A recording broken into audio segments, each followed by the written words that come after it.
Hello guys, ഇന്നത്തെ പരിപാടി നൂലപ്പം അല്ലെ നൂൽപുട്ട് അല്ലെ ഇടിയപ്പം. നിങ്ങളുടെ നാട്ടിൽ വേറെ എന്തെങ്കിലും പറയുമോ അറിയില്ല.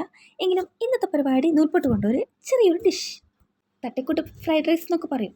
ഒരു പാൻ എടുക്കുക, അതിൽ കുറച്ച് വെളിച്ചെണ്ണ ഒഴിക്കുക, ഉള്ളി ഇടുക, പിന്നെ കുറച്ച് ഉപ്പ്, എന്നിട്ട് കുറച്ച് മിക്സ് ചെയ്യുക അല്പസമയം. എന്നിട്ട് ഇഞ്ചി വെളുത്തുള്ളി ഇടിച്ചത് അത് അതിലേക്കിട്ട് മിക്സ് ചെയ്തിട്ട് ഒന്ന് ചെറുങ്ങനെ ഒന്ന് ഇളക്കി വരിക.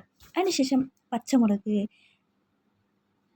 കറിഞ്ചപ്പ്, മല്ലിച്ചപ്പ് ഇട്ടിട്ട് ഒന്ന് ചെറുതായിട്ടൊന്ന് മിക്സ് ചെയ്യുക. ശേഷം ക്യാരറ്റ് കുനുകുനാന്നരിഞ്ഞത് അത് അതിലിട്ട് ഒന്ന് മിക്സ് ചെയ്തെടുക്കുക. ചെറുങ്ങനെ വാടിക്കഴിഞ്ഞാൽ അതിലേക്ക് ഗ്രീൻ പീസ് നമ്മൾ നേരത്തെ വേവിച്ച് വെച്ചിരിക്കുന്നത് അത് ഇതിലേക്ക് ആഡ് ചെയ്തിട്ട് ഒന്ന് ചെറുങ്ങനെ മിക്സ് ചെയ്ത് വയ്ക്കുക. ശേഷം ഇത്തിരി ഗരം മസാല, സ്മെല്ല് നല്ലതാണ്. ശേഷം നമ്മൾ വറുത്ത് വെച്ചിരിക്കുന്ന മുട്ട അത് അതിലേക്ക് ആഡ് ചെയ്തിട്ട് ഒന്ന് നന്നായിട്ടൊന്ന് മിക്സ് ചെയ്തെടുക്കുക. അല്പം കുരുമുളക് പൊടി,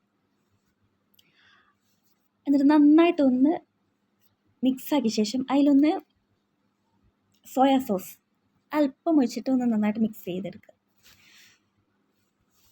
ശേഷം നേരത്തെ കുനുകുന നമ്മൾ മുറിച്ച് വെച്ചിരിക്കുന്ന ഇടിയപ്പം അല്ലെങ്കിൽ നൂലപ്പം, അതും അല്ലെങ്കിൽ നൂൽപുട്ട് നമ്മൾ അതിലേക്ക് ഇട്ട് നന്നായിട്ടൊന്ന് മിക്സ് ചെയ്തെടുത്തിട്ട്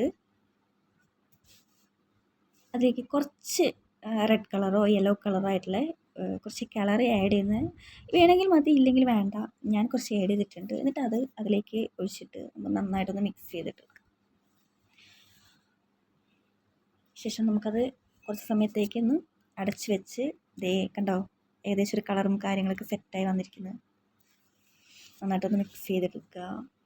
ഒരു പാത്രം എടുത്തിട്ട് അതിലേക്ക് മാറ്റിയെടുത്ത് വെറുതെ ഒരു ചുമ്മാ ഒരു തട്ടിക്കൂട്ട് ഡെക്കറേഷനും കൂടി ആയിക്കോട്ടെ എന്ന് കരുതിയിട്ട് ഞാൻ കുറച്ച് ക്യാരറ്റും കുറച്ച് മല്ലി ഇലയും കൂടി അവിടെ വെച്ച്.